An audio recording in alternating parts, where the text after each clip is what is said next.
Hola mi hermano y amigos, saludos para todos ustedes, que a esta hora donde usted esté, la bendición del cielo colme su vida. Hoy compartimos algo que a todos nos concierne. No hay un solo ser humano que no esté involucrado y tiene que ver con lo que va a pasar en el mundo y lo que va a pasar en el mundo religioso. ¿Qué pasará con la Iglesia de Dios en los últimos días? En el mundo, en términos generales, son muchas las expectativas. Tenemos expectativas en el mundo, en el campo político, en el campo social, en el campo climático. ¡Qué cosa tan terrible! Todo el día están pasando catástrofes. Todo el día, en los días hay inundaciones, hay incendios, hay terremotos, hay huracanes que destruyen propiedades y terminan con vidas. Es una cosa tremenda, accidentes por todo lado. El crimen. Me aterra, las estadísticas dicen que se están suicidando más de 2.000 personas diarias en el mundo. O sea que al mundo le esperan situaciones muy difíciles, muy difíciles.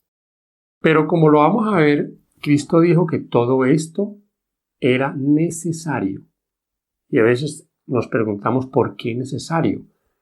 ¿Por qué? Porque viene el fin y porque el Señor quiere a través de esas cosas despertarnos. ¿Saben ustedes que hasta la Iglesia de Dios debe ser despertada?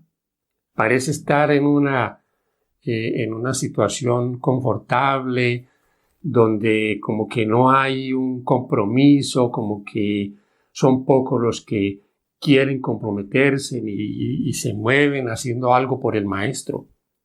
La gran mayoría está, como decimos en Colombia, relajada. No ve la premura del tiempo. Porque a veces pensamos que tal vez el Señor se demore, que no vaya a venir tan pronto. Pero nos olvidamos que aquí todos estamos por un breve tiempo, que en cualquier momento puede terminar nuestra vida. Y ahí terminó todo. Ahora, si es en el campo religioso, también estamos esperando muchas agitaciones.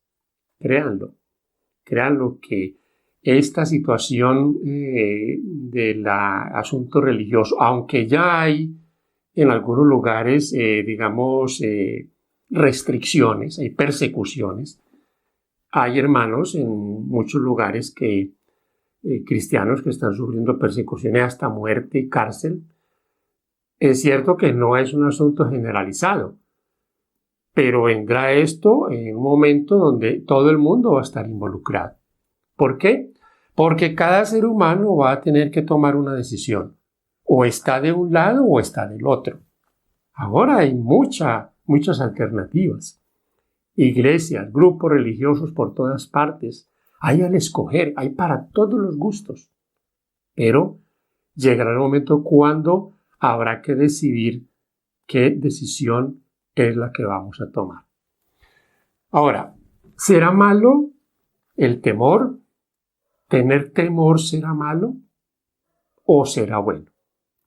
Será malo cuando ese temor nos lleve a especular, nos lleve a tomar decisiones equivocadas.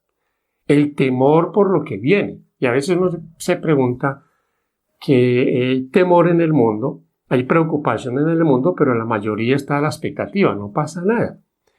Son pocos los que dicen, bueno, voy a mirar qué es lo que yo debo de hacer.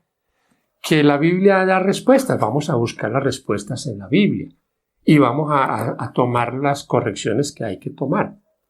Pero solamente nos quedamos en miedo. Ese tipo de miedo no es bueno. Recuerden ustedes que ese miedo o ese temor, para decirlo de otra manera, ese temor en la Biblia se entiende de dos maneras. Un temor malo, un temor que hace tomar decisiones muy pasajeras. Hay personas que toman decisiones que son muy volátiles porque las están tomando por un temor espontáneo. Pero hay un temor que es un temor que es duradero. Y el temor a Dios, cuando usted lee en la Biblia temor a Dios, piense en un temor diferente, en un temor reverente, en un respeto por la palabra de Dios, en un respeto por lo sagrado, en un respeto por aquel que ha dado todas las cosas para que vivamos lo mejor posible. Ese es temor, temor a Dios. Temer a Dios es obedecer a Dios, es hacer la voluntad de Dios. Entonces, porque hay un temor a Dios, pero un temor sin obediencia. Ese temor no tiene ningún fruto. Ese temor es como la fe sin obras. Fe sin obras es muerta. Y temor simplemente de palabra, ese es un temor que no tiene frutos. El temor, la reverencia a Dios, el respeto a Dios, el amor a Dios, el adorar a Dios tiene frutos. Voy a leerles algunos textos. Vamos a mirar la palabra de Dios. Miremos un versículo que nos habla de esa expectación, de ese temor que lleva a muchos hasta estresarse. Y recuerden que este es un fenómeno en el mundo. El estrés que trae enfermedades, malas decisiones y un tipo de cosas, una cantidad de cosas malas para la humanidad. Y aquí hay un texto que nos dice más o menos algo parecido. Lucas 21, 26. Dice así: desfalleciendo los hombres por el temor y la expectación de las cosas que sobrevendrán a la tierra, porque las potencias de los cielos serán conmovidas. Fíjense ahí la palabra expectación. Pero esta expectación, o sea,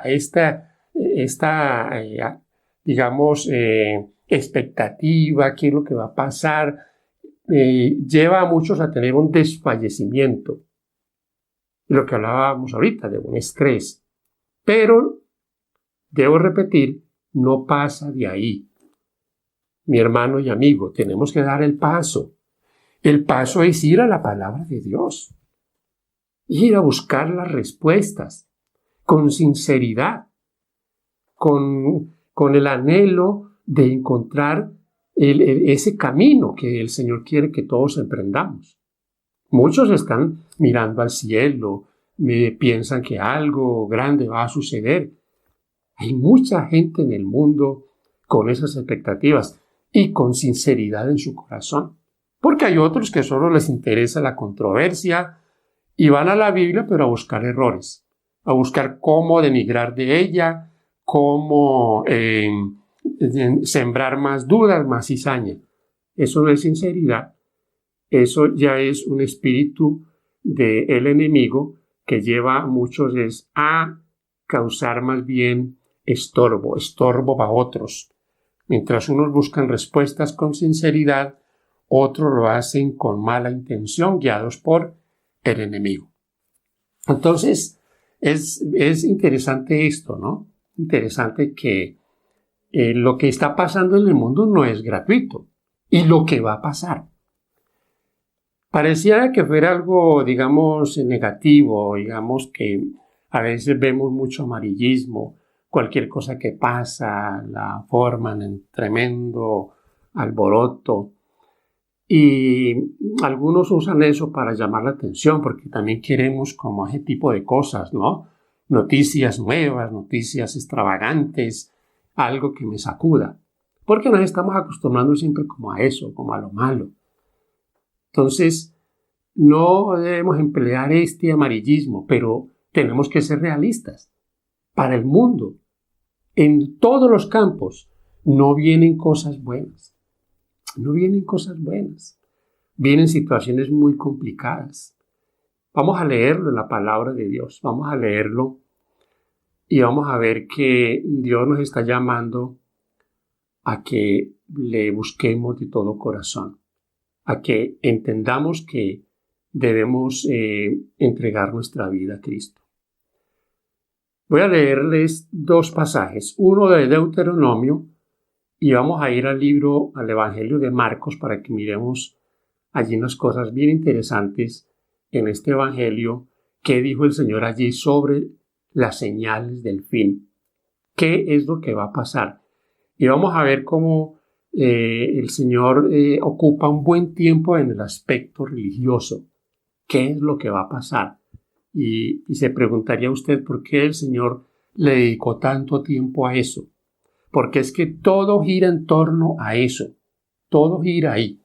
Las señales en el mundo, las catástrofes, todo gira en torno a que es un asunto de vital importancia que entendamos que Cristo está por venir a esta tierra otra vez y que va a venir con poder y gloria y que va a venir para llevar a los suyos.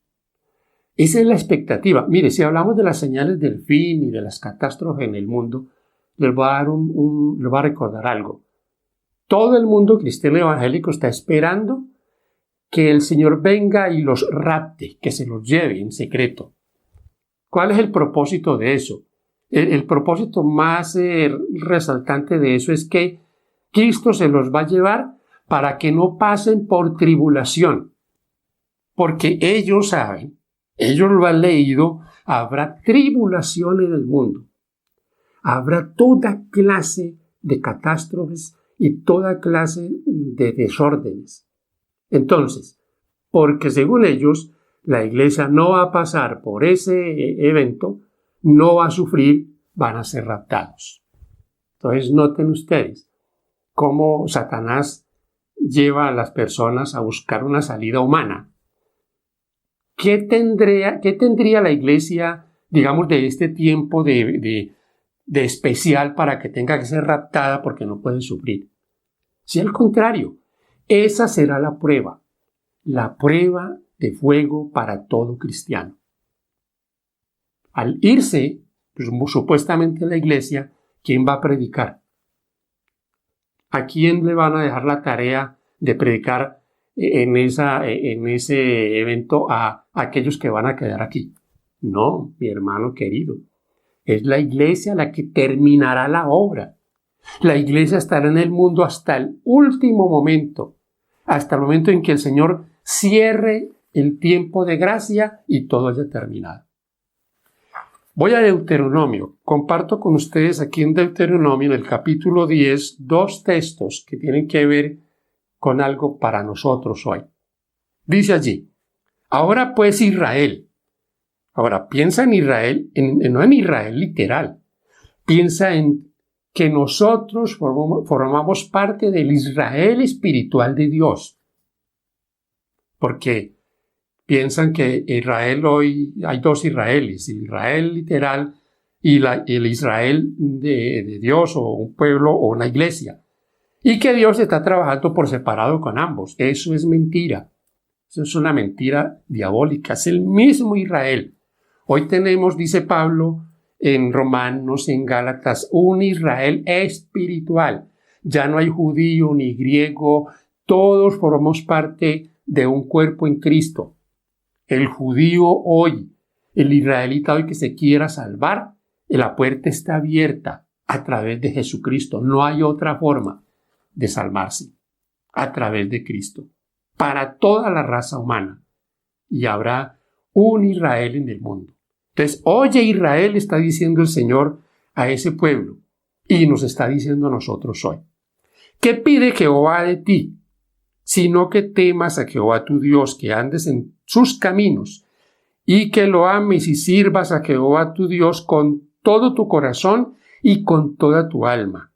Que guardes los mandamientos de Jehová y sus estatutos, que yo te prescribo hoy para que tengas prosperidad.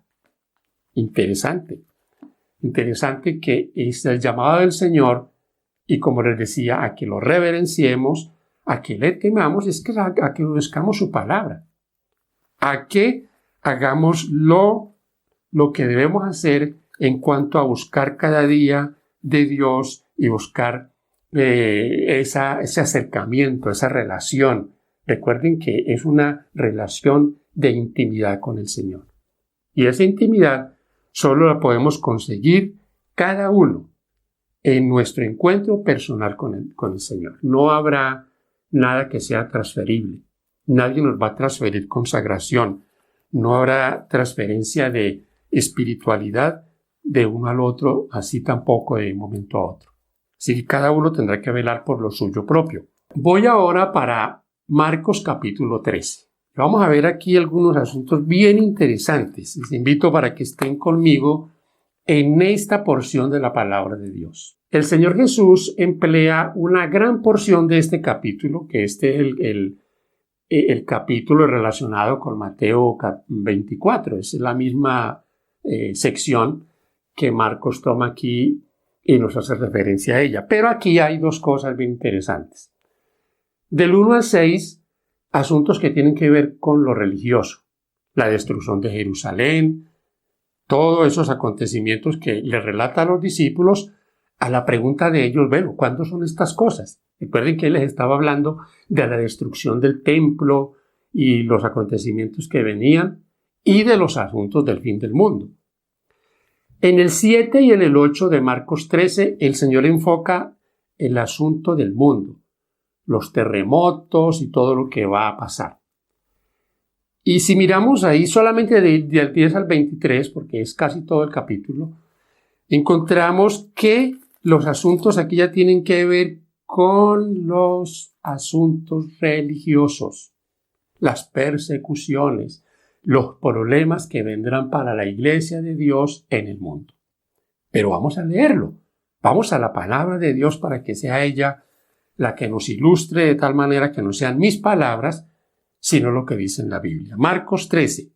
Saliendo Jesús del templo, le dijo uno de sus discípulos, Maestro, mira las piedras y qué edificios. Jesús respondiendo le dijo, ¿ves todos estos grandes edificios? No quedará piedra sobre piedra que no sea derribada. Y se sentó en el monte de los Olivos, frente al templo, y Pedro, Jacobo, Juan y Andrés le preguntaron aparte, dinos, ¿cuándo serán estas cosas? ¿Y qué señal habrá cuando todas estas cosas hayan de cumplirse? Jesús respondiendo, comenzó a decirles, mirad que nadie os engañe, porque vendrán muchos en mi nombre diciendo, yo soy el Cristo, y engañarán a muchos. En esta primera sección vemos el asunto ya religioso. Cristo hablándoles a ellos de los acontecimientos que vendrían para Jerusalén con la destrucción de la ciudad y del templo.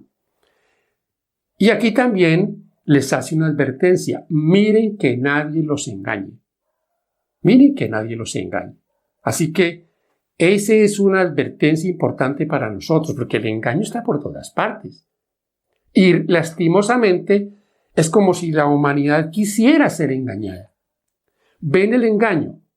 Están en grupos religiosos que ven que los están engañando, que les dicen cosas que no son y aún siguen ahí. Poca sinceridad. Versículos 7 y 8. Mas cuando oigas de guerras y de rumores de guerras, no os turbéis, porque es necesario que suceda así, pero aún no es el fin. Porque se levantará nación contra nación y reino contra reino, y habrá terremotos en muchos lugares, y habrá hambres y alborotos. Principio de dolores son estos. Me detengo aquí un poquito para compartirles esta parte final que dice aquí en el versículo 8 de Marcos 13. Ahí dice, bueno, ya hablamos de los terremotos y créanlo, terremotos, huracanes, volcanes haciendo erupción, destruyendo ciudades. Me estremezco de decirlo, mi hermano y amigo querido, porque es que hay en el mundo cientos de ciudades construidas al pie de volcanes que son leones dormidos. Y allí, en esos lugares también entregados al vicio, entregados al mal, ¿y en manos de quién van a quedar? Esos volcanes harán erupción. Y aquí habla de algo especial. Dice, y habrá hambres y alborotos. Alborotos. ¿Qué son alborotos? Las mal llamadas manifestaciones sociales, que de sociales no tienen nada. Eso es campos de batalla, destrucción, saqueos. Esos son esos alborotos. Estamos viendo esas señales en todas partes del mundo. Y eso irá en aumento porque la crisis económica que llega a las naciones trae como consecuencia hambre. Hambre también que es producto del poco trabajo. Y es por producto de que muchos ya no quieren casi ni trabajar. No hay quien trabaje en los campos. No hay quien siembre. Están sembrando están industrializando la alimentación. La alimentación cada vez y lo que nos dan cada vez es más dañino. Porque todo está alterado. Semillas alteradas, bueno, tanta cosa. ¿Y qué dice ahí? Esto será principio de dolores. Ahora, mis hermanos y amigos queridos, aquí vamos a ver que del 9 en adelante el Señor enfoca todo el aspecto ya espiritual, la iglesia. Y no olviden, los asuntos del mundo, los asuntos sociales, todos los catástrofes, el cambio climático, todo eso está relacionado con la segunda venida de Cristo. Todo está involucrado en el aspecto religioso. El Señor quiere despertarnos y permite que Satanás haga estragos para que unos pocos sinceros entiendan que ya es hora. Voy a leerles aquí del versículo 9 en adelante para que veamos algunos detalles bien interesantes. Dice: pero mirad por vosotros mismos, porque os entregarán a los concilios y en las sinagogas os azotarán, y delante de gobernadores y de reyes os llevarán por causa de mí para testimonio a ellos. Y es necesario que el evangelio sea predicado antes a todas las naciones.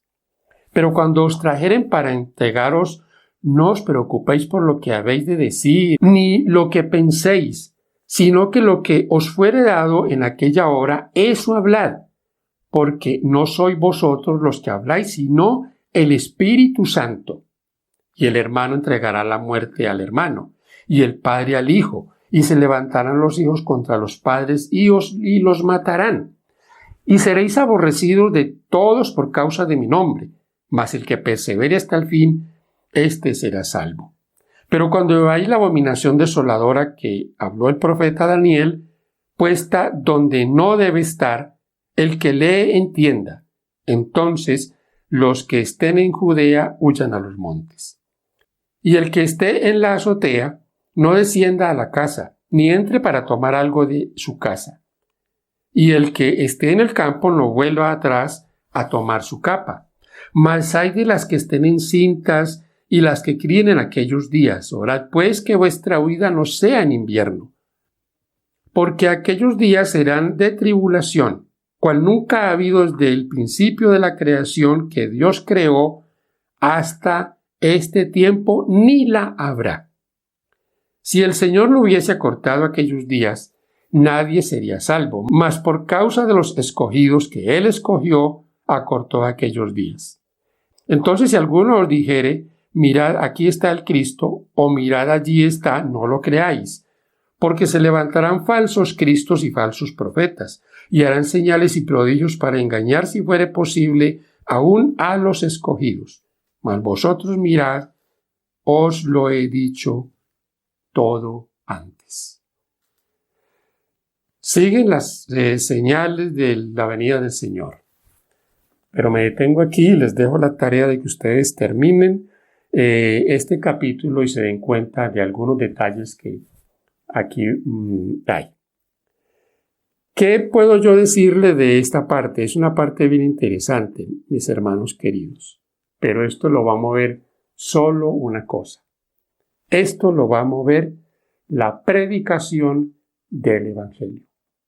Recuerden, la predicación del Evangelio es como, de alguna manera, como la última profecía que debe cumplirse. Ese mismo texto que está aquí, que dice Marcos que el Evangelio será predicado, es el que está en Mateo capítulo 24, versículo 14. que allí dice: y será predicado este evangelio del reino a todo el mundo para testimonio a todas las naciones, y entonces vendrá el fin. No podrá venir el fin antes de eso. Es necesario la predicación del evangelio. Ahora, eso será lo que va a mover al mundo. Cuando la iglesia de Dios sea investida de poder de lo alto, cuando el Espíritu Santo, en cumplimiento de la promesa de Joel 2:28, lo que pasó en Hechos 2 y que volverá a repetirse al fin de la historia, la iglesia saldrá con poder a amonestar el mundo. Eso lo conocemos los adventistas del séptimo día como el fuerte pregón, el último aviso al mundo. Ahí no está más que el Apocalipsis 14, 6 al 12. Esa predicación de ese mensaje de esos tres ángeles. Tres ángeles que están representados en nosotros. Esos ángeles de Apocalipsis 14, versículos 6 al 11, son seres humanos que están comisionados para amonestar al mundo, invitarlo a volverse a adorar a Dios, invitarlo a no ser contaminado, a no caer en Babilonia. Porque el tercer ángel dice que todos los que han bebido del vino de Babilonia, los que han aceptado la marca, recibirán sus plagas. Es una advertencia final solemne. Y ahí entonces es cuando se levantará la persecución.